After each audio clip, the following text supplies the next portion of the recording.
Je ne t'ai jamais demandé de me sauver, a dit ma femme, après que j'ai vidé mes économies pour la sauver suite à l'accident. Elle est partie avec un autre homme, et ma fille a pris son parti. Ce que j'ai fait ensuite leur a appris le prix brutal de la trahison. Le jour où j'ai dit non pour la première fois, sans la moindre culpabilité, ma vie a vraiment commencé. J'ai 47 ans, et j'ai été marié à Eleanor, 46 ans, pendant 23 ans. Notre histoire a commencé alors que nous étions encore jeunes. Nous croyions que construire une vie ensemble suffirait pour affronter n'importe quelle tempête. Nous avons une autre fille aînée, Sophie, qui a eu 19 ans au printemps dernier, et Oliver, qui vient d'avoir 17 ans. Nous étions cette famille typique, avec ses barbecues le week-end, ses devoirs, ses disputes pour savoir qui devait sortir les poubelles. Nous avions nos routines qui, bien qu'imparfaites, étaient les nôtres. Pendant des années, Eleanor a travaillé comme infirmière à l'hôpital du comté. Cependant, elle a réduit ses heures quand les enfants étaient jeûnés, il y a environ 8 ans, elle a complètement quitté son emploi. Elle disait vouloir se consacrer à la maison et aux enfants, et je ne l'ai jamais remise en question. Mon salaire était suffisant. Le fait qu'elle s'occupe de tout rendait ma vie beaucoup plus facile. Mais tout a basculé un mardi après-midi. Ce jour-là, en se rendant à un cours de yoga qu'elle venait de commencer, elle a encastré la voiture dans une barrière en béton, à près de 100 km/h. L'appel est venu de l'hôpital où elle travaillait autrefois.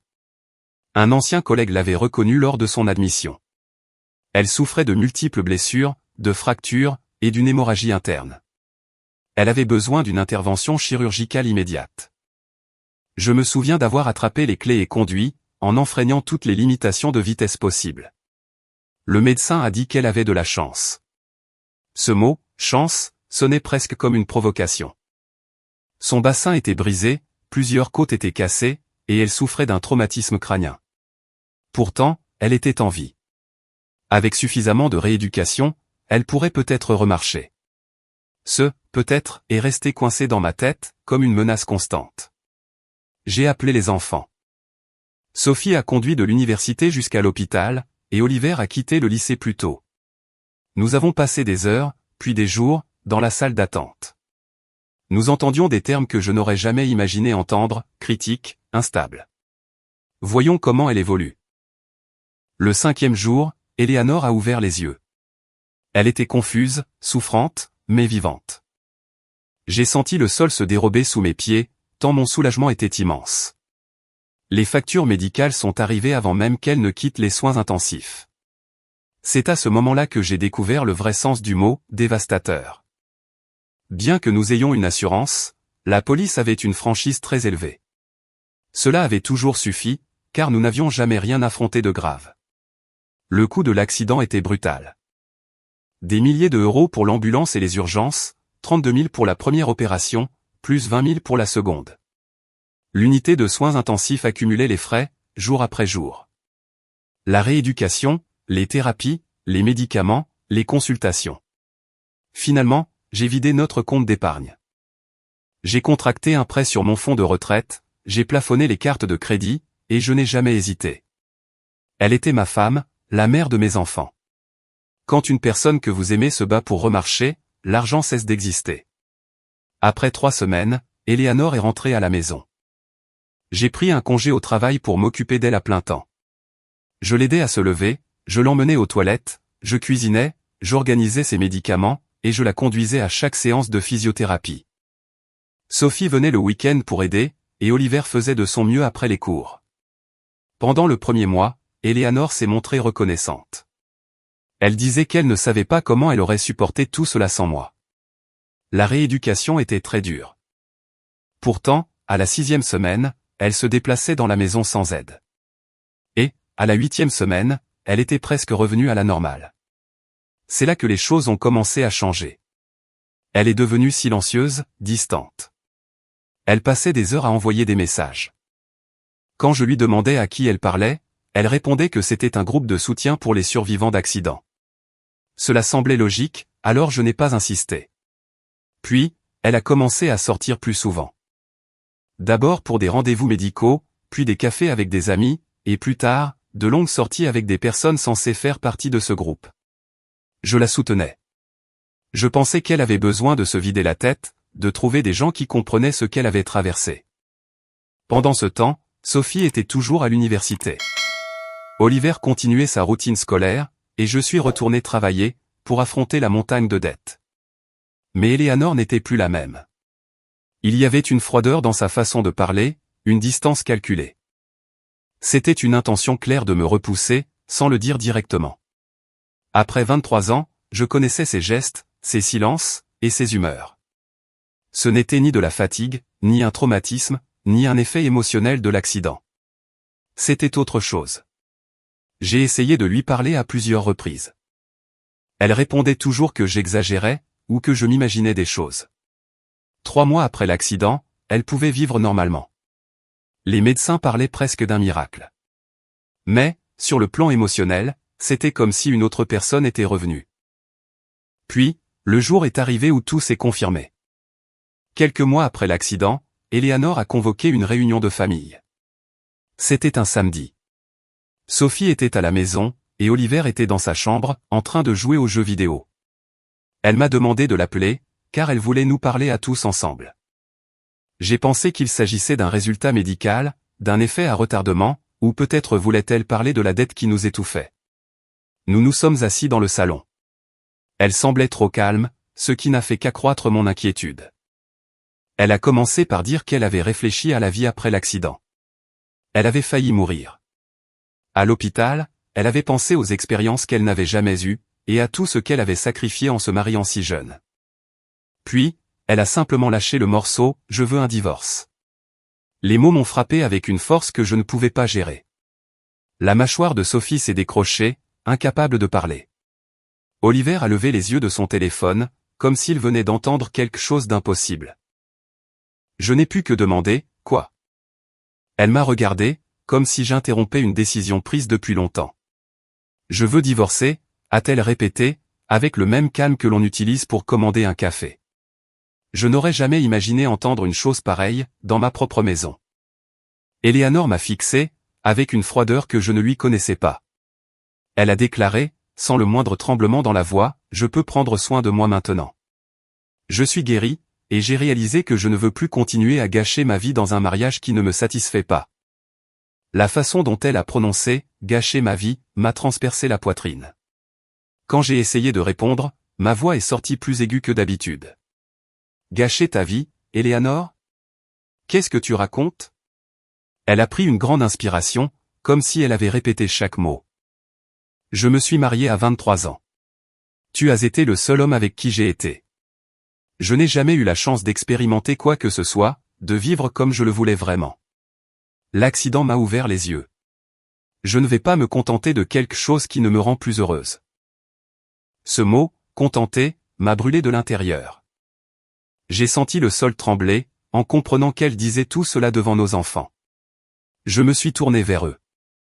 Sophie était raide, ne sachant pas où regarder. Oliver ne clignait pas des yeux, essayant de comprendre si c'était réel. « Es-tu en train de dire que tu veux détruire notre famille, parce que tu as l'impression d'avoir raté quelque chose ?» ai-je demandé, incrédule. « Je suis honnête quant à mes besoins », a répondu Eleanor, comme si c'était une évidence. Je veux rencontrer de nouvelles personnes, sortir, explorer ce que le monde a à offrir. J'en suis arrivé à ce point, après tout ce que j'ai traversé. Je le mérite. Je l'ai fixé, cherchant la moindre trace de la femme dont j'avais pris soin pendant des mois. Quand elle était hospitalisée, quand elle ne pouvait pas se lever seule, j'étais là. J'avais payé chaque facture, organisé chaque rendez-vous, et transformé toutes nos économies en sa guérison, sans hésitation. Après avoir dépensé toutes nos économies pour ta guérison, après avoir pris soin de toi jour et nuit, tu dis que tu veux partir parce que tu vas bien maintenant, ai-je demandé, abasourdi. C'est toi qui as décidé ça. Elle a répondu sans cligner des yeux, je ne t'ai jamais rien demandé. Pendant un moment, personne n'a parlé. Oliver regardait sa mère comme si elle était une étrangère, et Sophie passait son regard de l'un à l'autre, le visage tendu. Maman, a dit Sophie d'une voix basse, d'où vient tout cela ? Eleanor a essayé d'adoucir son ton, même de façon minime. Chérie, tu es jeune. Tu comprendras avec le temps. Parfois, les gens changent. L'accident m'a fait réaliser que je n'ai pas besoin de rester piégé dans quelque chose qui éteignait ma lumière. Sophie l'a alors regardé intensément. Donc, tu pars, tout simplement, a-t-elle demandé. Ton père s'en sortira, a répondu Éléanore. Mais j'ai besoin de plus que de m'en sortir. J'ai besoin d'excitation. J'ai besoin de me sentir vivante. J'ai été au bord de la mort. Je ne vais pas passer le reste du temps qu'il m'est accordé à me sentir piégé dans une routine. Chaque mot était comme un coup de poing. La façon dont elle nous effaçait, tout simplement, comme si rien de ce que nous avions construit n'avait d'importance. Je voulais que Sophie voie l'absurdité de la situation, qu'elle dise quelque chose. Mais elle s'est tournée vers moi. Papa, tu es égoïste. Je n'arrivais pas à l'assimiler. Pardon? Maman a failli mourir. Elle s'est battue, et au lieu de la soutenir, tu ramènes tout à toi, comme toujours. J'ai ressenti un vide dans mon estomac. Sophie, ta mère vient de dire devant toi qu'elle veut se séparer, parce qu'elle veut explorer d'autres personnes. Littéralement. Arrête d'exagérer, a-t-elle rétorqué. Rien n'est aussi dramatique que tu le laisses entendre. Elle veut juste être heureuse. Quel est le problème avec ça?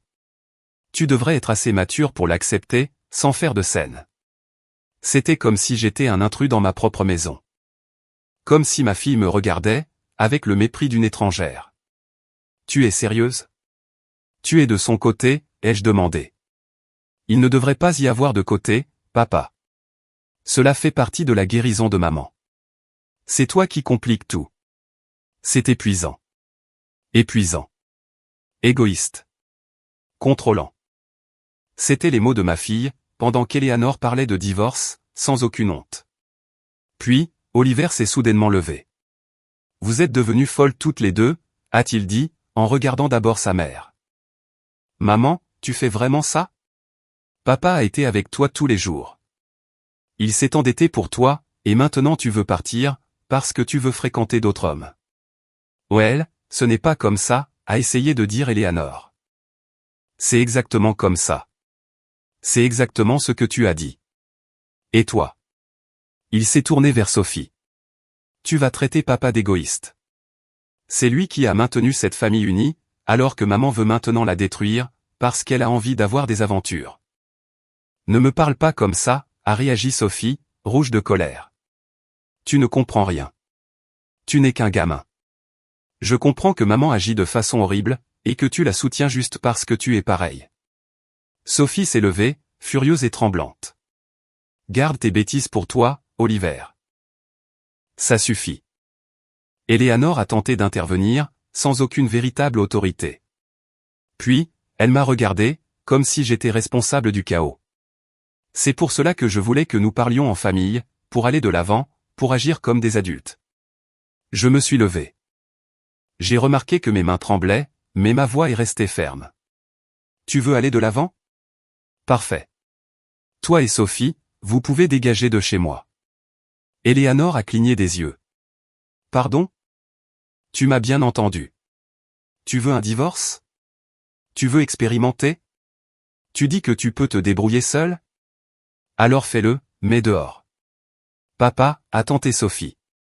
Toi aussi. Si tu penses que ta mère a raison, si tu penses que je suis le problème, tu peux partir avec elle. Tu ne peux pas nous mettre à la porte, s'est exclamé Éléanore. Cette maison est aussi à moi. Nous en discuterons lors du divorce. Mais aujourd'hui, vous partez. Prenez toutes les deux vos affaires et partez. Tu es un tyran, a pleuré Sophie. C'est exactement ce que maman disait. Alors tu devrais être heureuse de partir avec elle, ai-je répondu. Va accompagner ta mère, pendant que vous construisez cette nouvelle vie. J'ai regardé Éléanore. Tu as 1 heure. Prends ce dont tu as besoin pour quelques jours. Nous réglerons le reste avec les avocats. Oliver se tenait à mes côtés, les bras croisés. Pour la première fois, j'ai senti que je n'étais pas complètement seul. J'ai regardé Éléanore et Sophie partir, ce soir-là. Je les ai observés emporter leurs affaires. Sophie m'insultait entre ses sanglots, et Éléanore me fixait, comme si j'avais détruit quelque chose qu'elle avait elle-même dynamité. Quand la porte s'est finalement refermée, Oliver m'a regardé. Ça va? Non, ai-je admis. Mais ça ira. Cette nuit-là, après qu'Oliver se soit endormi, j'ai pris une décision.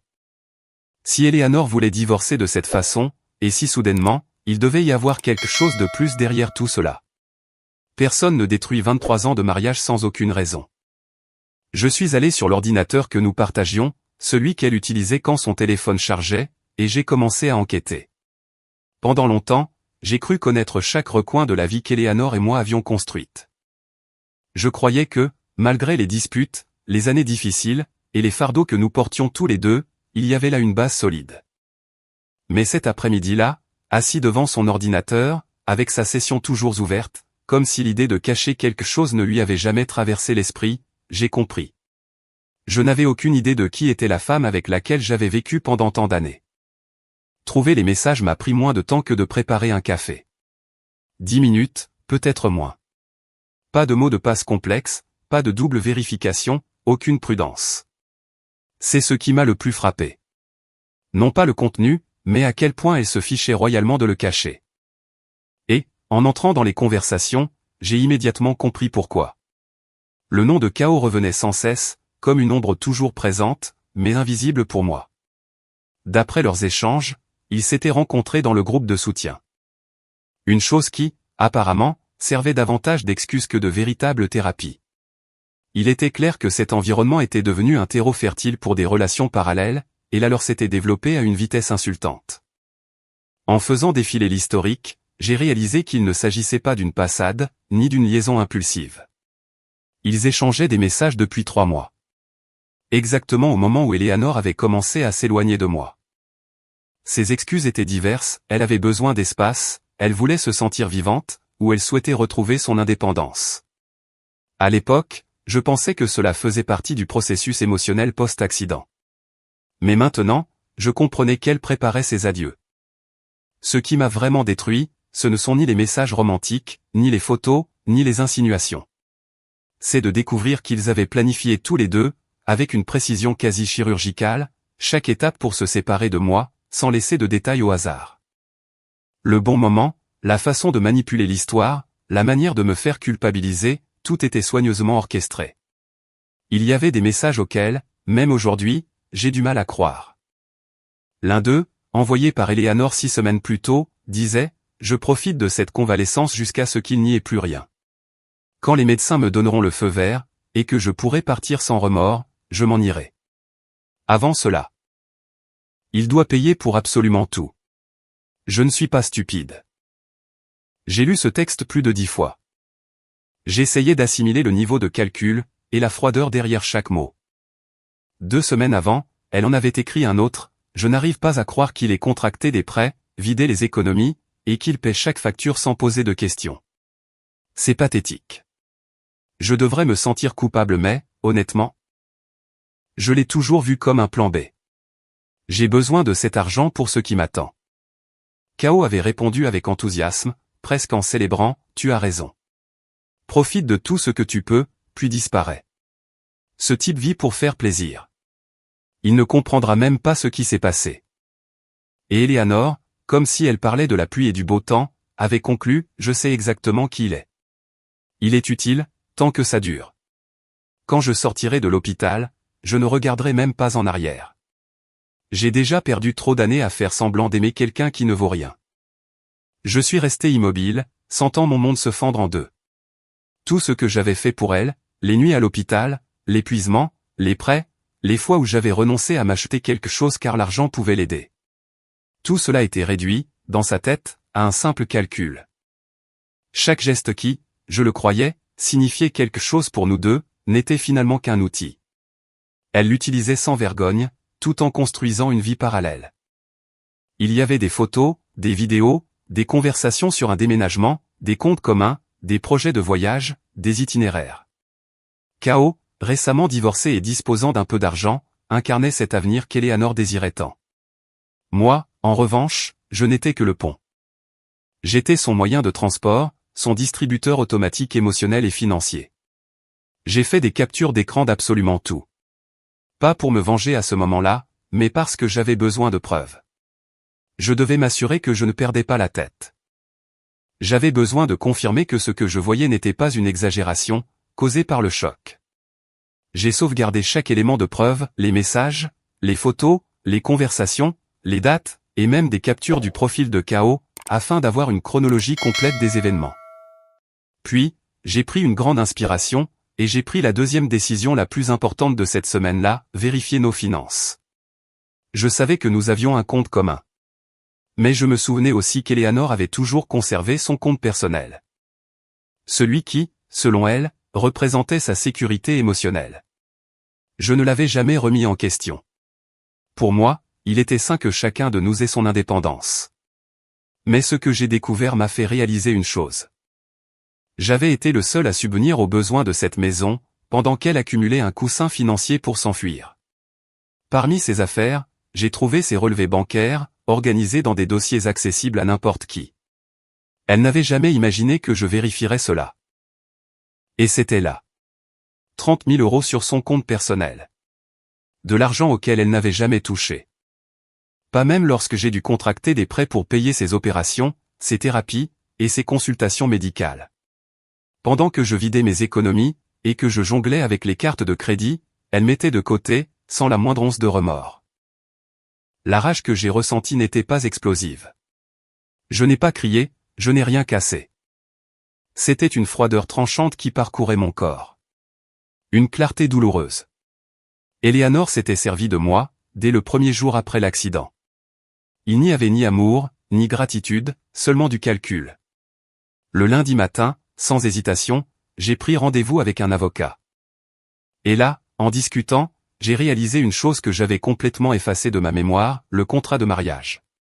Eleanor avait insisté pour que nous le signions avant le mariage, afin de protéger l'héritage de ses parents. Moi, amoureux, j'avais accepté sans poser de questions. Je n'avais rien à cacher, ni à protéger.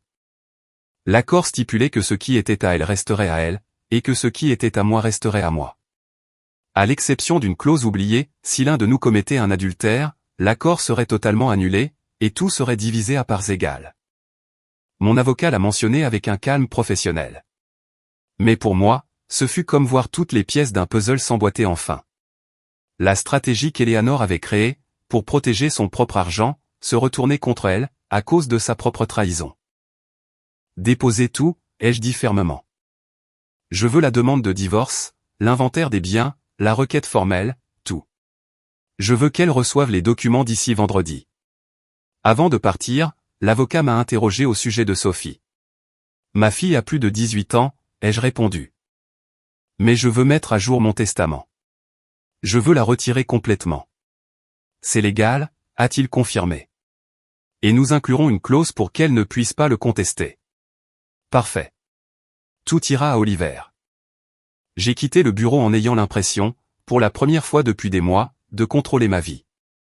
Le jeudi, Eleanor a finalement reçu l'assignation.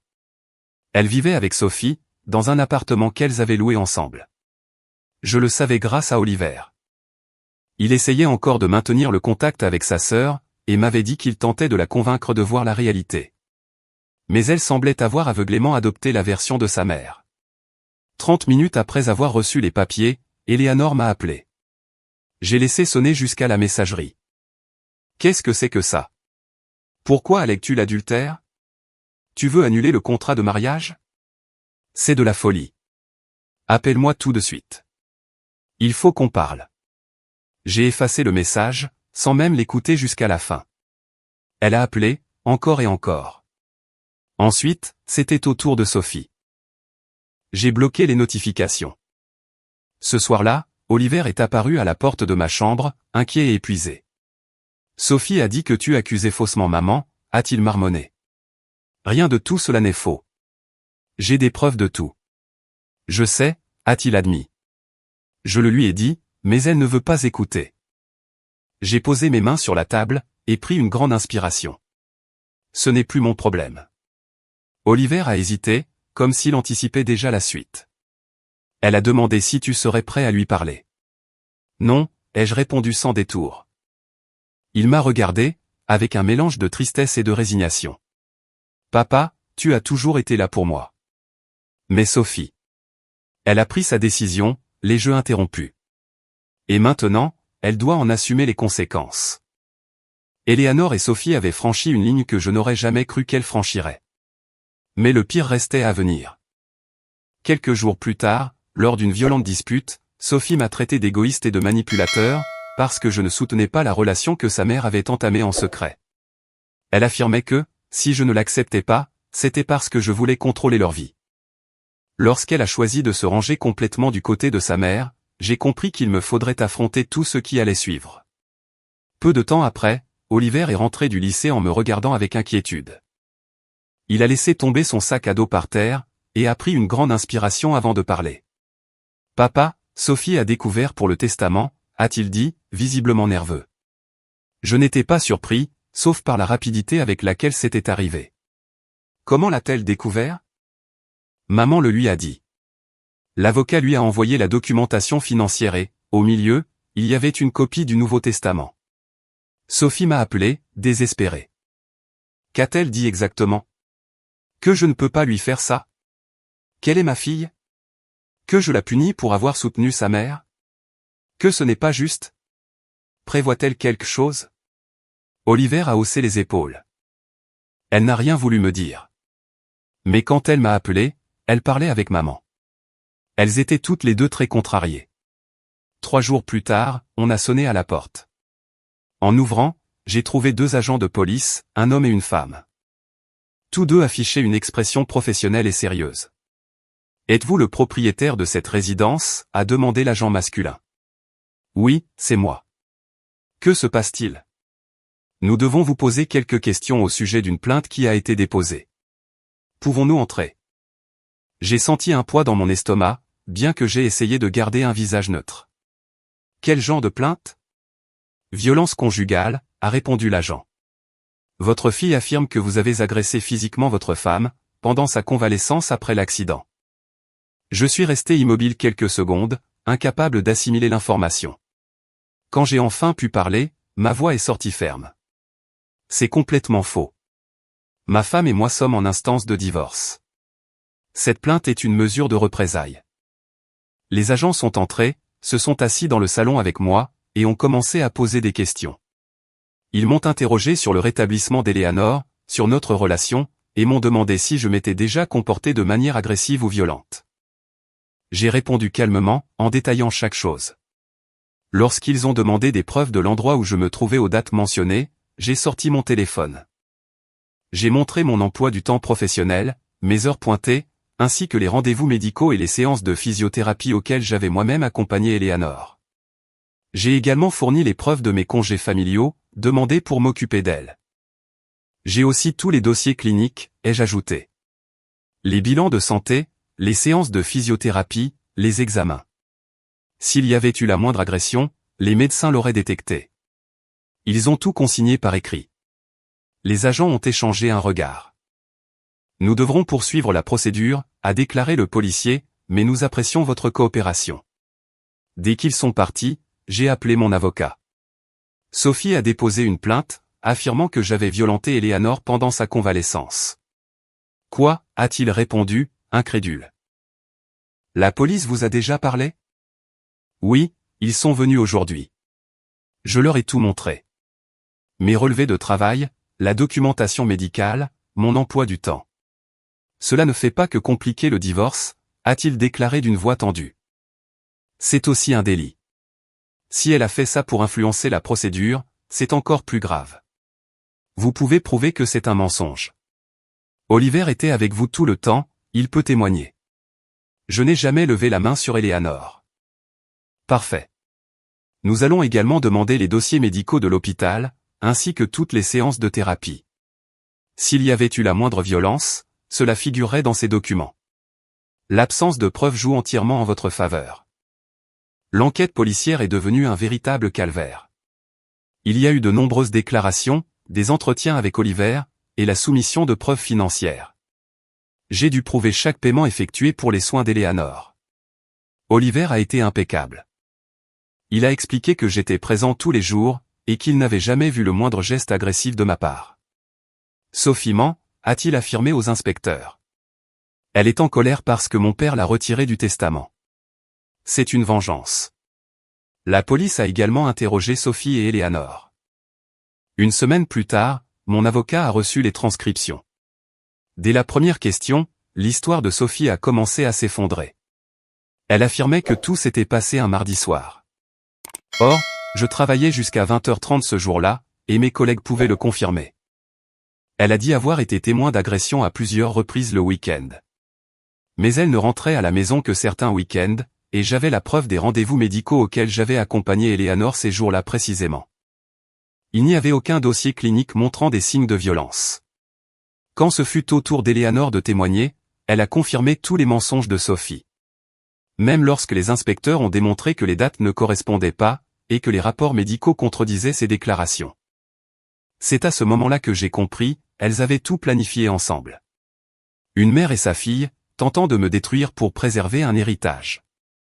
Ça fait mal de découvrir que sa propre fille serait prête à ruiner votre réputation, ou même à vous envoyer en prison, juste pour obtenir de l'argent. 2 jours plus tard, mon avocat m'a rappelé. Oliver m'a montré quelque chose d'important.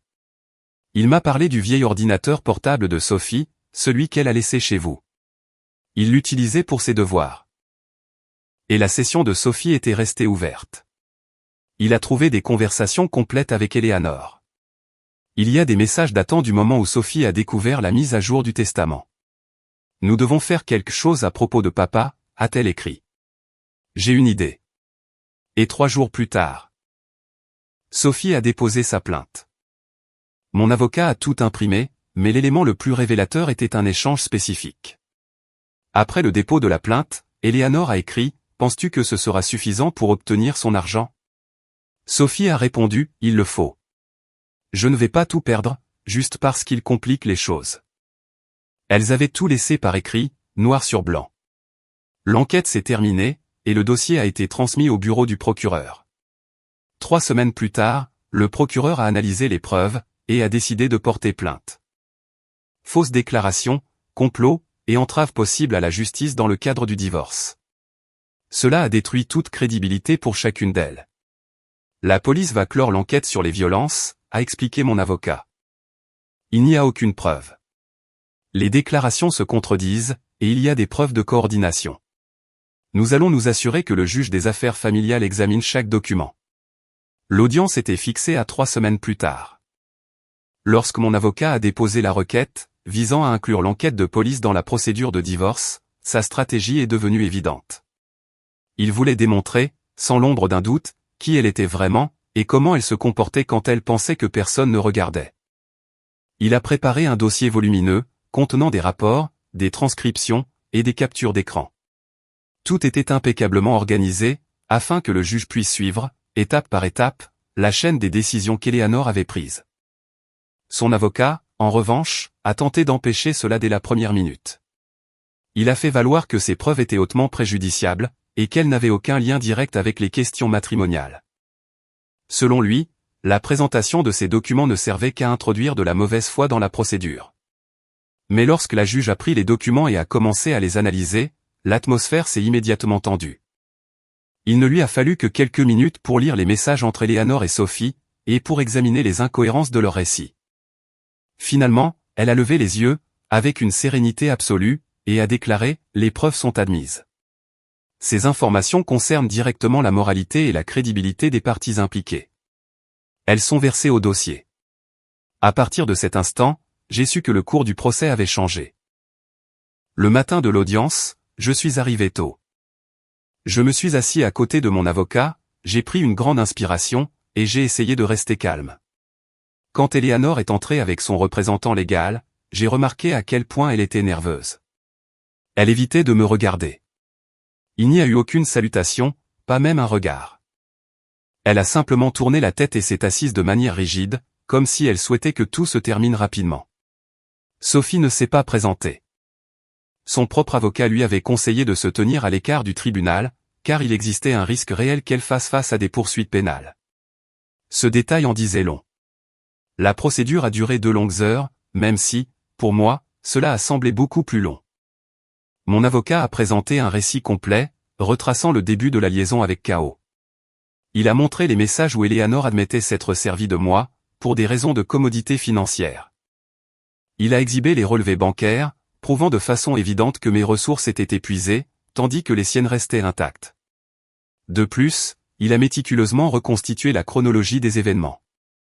Celle-ci prouvait qu'Eleanor prévoyait de me quitter avant même d'avoir complètement recouvré la santé. Jusque-là, tout était déjà dévastateur. Mais ce qui a vraiment scellé l'affaire, c'est lorsqu'il a présenté le faux rapport de police. L'avocat d'Eleanor s'est levé, et a tenté de bloquer la présentation des preuves avec un discours théâtral. La juge l'a interrompu avant même qu'il ne termine. Objection rejetée. Poursuivez. Mon avocat a décrit la situation, sans aucune exagération, avec un ton ferme mais sobre. Votre honneur, ce que nous voyons ici est un schéma de manipulation persistant. Madame Eleanor a laissé son mari épuiser toutes ses ressources pour la maintenir en vie, alors qu'elle prévoyait de le quitter. Et lorsqu'il a découvert l'infidélité et demandé le divorce, elle a encouragé sa fille à fabriquer un faux rapport. Son but était de détruire la crédibilité de mon client. Il ne s'agit pas d'une erreur impulsive. C'est un comportement systématique, visant à éviter de faire face aux conséquences de ses propres actes. La juge s'est tournée vers Eleanor. Avez-vous quelque chose à dire, madame? Son avocat est de nouveau intervenu. Il a allégué des failles dans l'enquête, et a tenté de justifier les prétendues inquiétudes de Sophie. La juge a alors lu à haute voix une partie de la transcription. Elle a demandé si un faux rapport de police serait suffisant pour s'assurer d'obtenir l'argent de son père. Cela ne décrit pas de l'inquiétude. Cela décrit une fraude délibérée. Le silence qui a suivi fut absolu. L'avocat d'Eleanor a abandonné, et s'est rassis. Après avoir examiné les documents pendant encore 15 minutes, la juge a annoncé sa décision. Le divorce est prononcé. Le contrat de mariage est annulé, pour cause d'adultère. Tous les biens matrimoniaux seront divisés à parts égales, conformément aux lois de l'État. Cela inclut les fonds privés de Madame Eleanor. Concernant Oliver, compte tenu de son âge, de sa préférence exprimée, et du comportement de sa mère, il est décidé qu'il résidera exclusivement chez son père jusqu'à sa majorité. De plus, Madame Eleanor devra rembourser à monsieur la moitié des frais médicaux découlant de sa convalescence. La dissolution sera finalisée dans un délai de 90 jours. L'affaire est classée. Eleanor s'est levée brusquement, comme si elle avait reçu une décharge électrique. C'est absolument injuste. La juge a répondu avec un calme d'acier, « Asseyez-vous, madame. Ce tribunal a pris en compte votre conduite, en particulier votre participation à des accusations fausses et coordonnées. Toute question pénale liée à cette affaire sera traitée séparément. » Son avocat l'a prise par le bras et l'a fait asseoir. Je l'ai simplement regardé pendant quelques secondes, avant de quitter la salle d'audience. J'avais la certitude que, pour la première fois depuis longtemps, la vérité avait triomphé de la version déformée qu'elle racontait toujours. Je suis sorti de ce tribunal avec tout ce qui m'appartenait légalement. Ma maison, la moitié des économies secrètes qu'elle avait tenté de cacher, la garde exclusive de mon fils, et une ordonnance de remboursement de 30 000 €.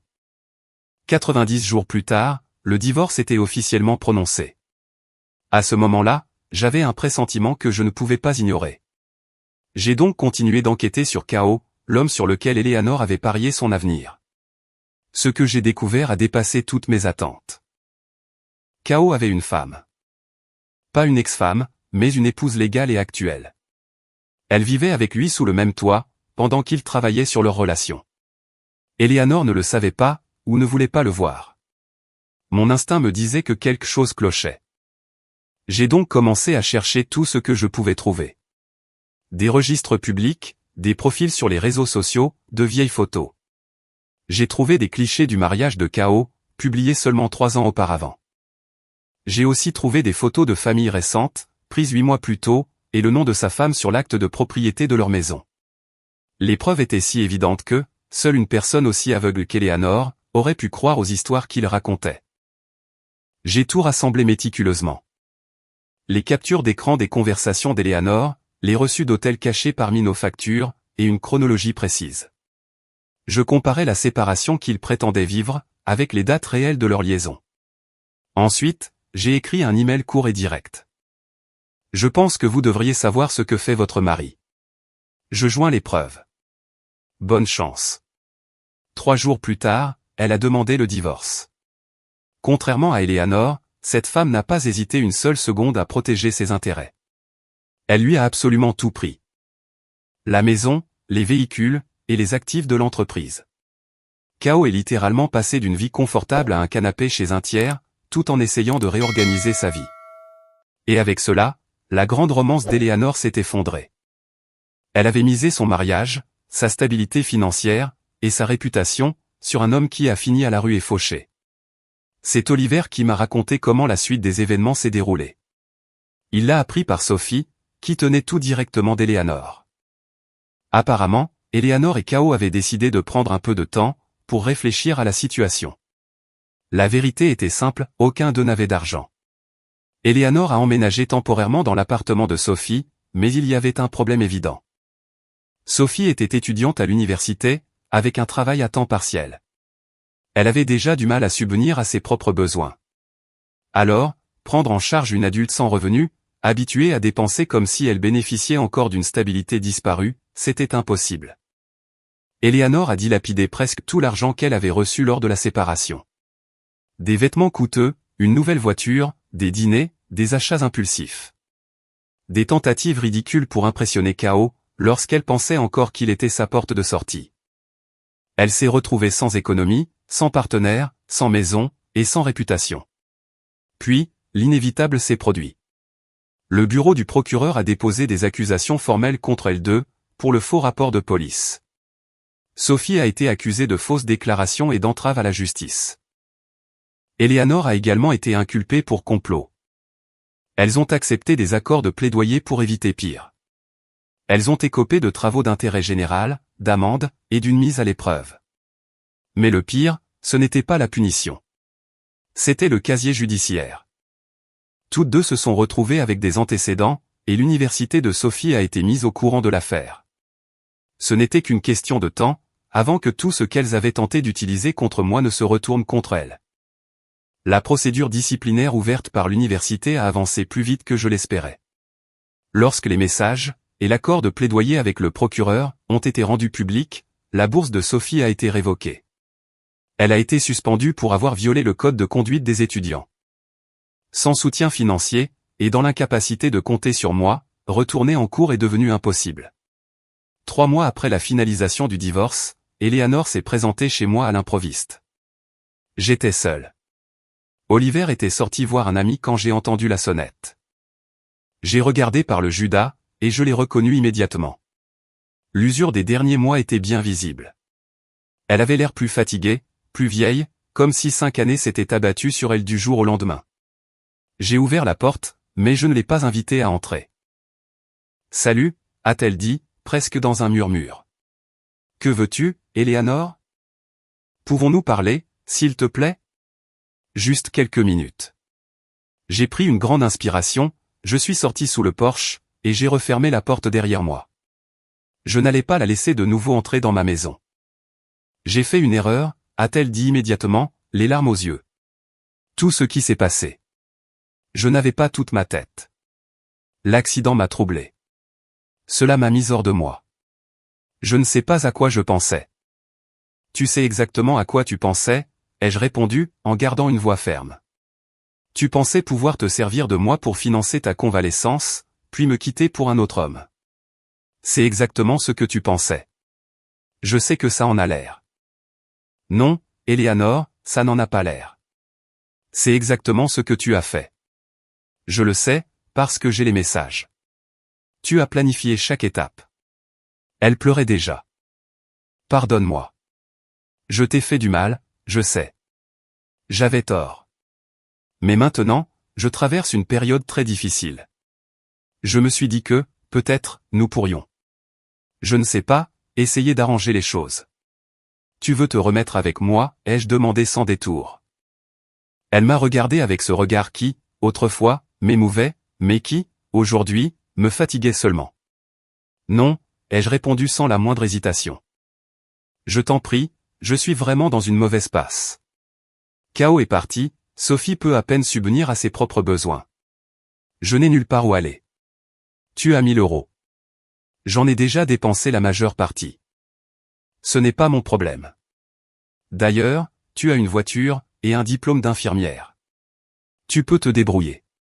Comment peux-tu être aussi froid, après tout ce que nous avons traversé ? J'ai ri.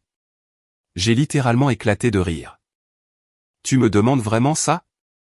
J'ai utilisé mes propres ressources pour te sauver la vie. Et pendant que je faisais cela, tu prévoyais de t'enfuir avec un autre homme. Tu as annoncé le divorce devant nos enfants. Tu as monté notre fille contre moi. Puis tu as dit que j'étais une perte de temps. Et maintenant, tu es surprise que je sois froid? J'ai dit que j'étais désolé. Je m'en fiche. Salut, papa, a dit une voix tremblante. Sophie. Est-ce que je peux entrer? Non. Son visage s'est décomposé. S'il te plaît, j'ai besoin de te parler. Alors parle. Je veux m'excuser pour tout. Pour ce que j'ai dit, pour avoir soutenu maman, pour le rapport de police, pour tout. J'avais tort. D'accord, ai-je répondu, sans rien ajouter. Elle semblait attendre une étreinte, une absolution, quelque chose. Comme je ne disais rien, elle a continué. Et au sujet de l'héritage, papa. S'il te plaît. Je sais que j'avais tort, mais je suis toujours ta fille. Tu es une adulte, qui a pris des décisions d'adulte. Tu m'as traité d'égoïste et de manipulateur, parce que je ne soutenais pas l'infidélité de ta mère. Tu as déposé un faux rapport de police contre moi. Tu as choisi son camp. Maintenant, tu en assumes les conséquences. Je ne savais pas pour l'infidélité à ce moment-là. Si, tu le savais. Je te l'ai dit lors de la réunion de famille, et tu t'en fichais.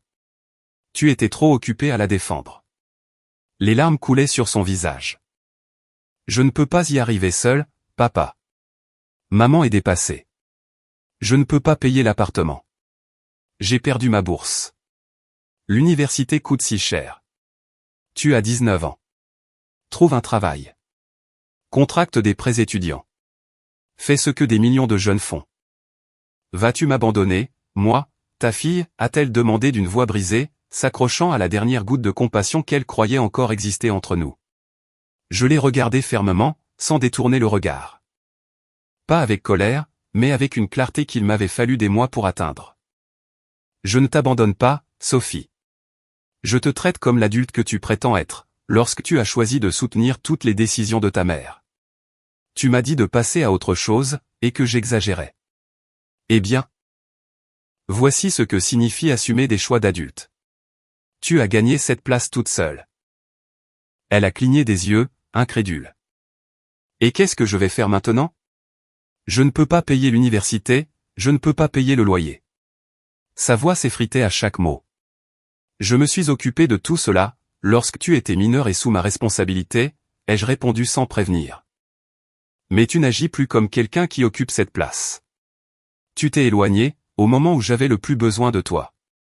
De plus, tu as participé à une manipulation légale qui, tu le savais très bien, aurait pu me ruiner. Ce n'est pas ce que fait une fille qui veut du soutien. C'est ce que fait une personne qui a choisi un camp. Et tu as choisi sans la moindre hésitation. Je n'aurais jamais pensé que tu m'enlèverais ton aide pour l'école, a-t-elle murmuré, comme si le monde s'effondrait sur elle. Les frais de scolarité qui t'étaient destinés vont maintenant à Oliver, ai-je expliqué avec la même fermeté. Il ne m'a pas tourné le dos.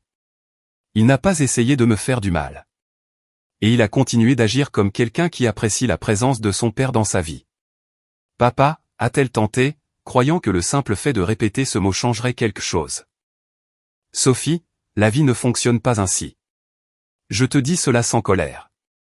Tu as choisi de croire ta mère, même quand tu avais la preuve de ce qu'elle faisait. Tu m'as traité de tyran, d'égoïste, de monstre de cruauté. Tu as préféré me voir comme le grand méchant. Car c'était plus facile que d'affronter la vérité. Et maintenant, tu es surprise que je ne te soutienne plus comme avant. Elle a essayé de s'approcher, mais j'ai levé la main pour l'arrêter. Tu dois faire face aux conséquences de tes choix. Les mêmes que tu exigeais que j'affronte, lorsque tu disais que je devais faire preuve de maturité. Eh bien, voici la maturité. Voici le résultat. Elle a fait un pas en arrière, détruite. Donc, il n'y a pas de retour en arrière? Pour ce qui est de ta vie, tu peux la reconstruire. Tu peux travailler, étudier, demander des bourses, tout ce que tu veux. Mais en ce qui concerne mon soutien financier, et ta place dans ma maison, non. Ce chapitre est clos. Elle a pincé les lèvres, essayant de dire quelque chose, mais aucun mot n'est sorti. Elle est restée là, tremblante, les larmes coulant sans même qu'elle essaie de les sécher. « Je n'arrive pas à croire que tu fasses ça, a-t-elle murmuré. Tu vis les conséquences des décisions que tu as prises. Je suis désolé pour toi, mais je ne vais pas te sauver de quelque chose que tu as toi-même provoqué. Maintenant, s'il te plaît, pars. Au revoir, Sophie. » Elle m'a observé pendant quelques secondes. Comme si elle s'attendait à ce que je change d'avis, au dernier moment. Quand elle a compris que cela n'arriverait pas, elle s'est retournée. Elle a descendu les marches lentement, les épaules affaissées. Je suis rentré à l'intérieur, et j'ai fermé la porte derrière elle. J'ai laissé ma main reposer sur le bois pendant un instant, en écoutant ses pas s'éloigner. Il n'y avait aucun ressentiment dans mes pensées. Seulement une fermeté tranquille, que je n'avais jamais ressentie auparavant. C'était la première fois, depuis des mois, que je m'autorisais à respirer sans culpabilité. Je suis monté au salon, et j'ai trouvé Oliver qui me regardait depuis le couloir. Il était sérieux, évaluant presque si j'allais bien. « Je vais bien », ai-je répondu. Et cette fois, je l'ai dit avec une totale honnêteté. Pour la première fois depuis longtemps, c'était la vérité. Il l'a senti, comprenant bien plus que ce que j'avais dit. Cette nuit-là, j'ai dormi sans aucun poids sur la poitrine. J'étais conscient d'avoir enfin fermé une porte, que je n'aurais jamais plus besoin d'ouvrir. J'ai lu un commentaire, à la fin, il semble que voir la mère et la fille partir ensemble n'a apporté aucune tragédie.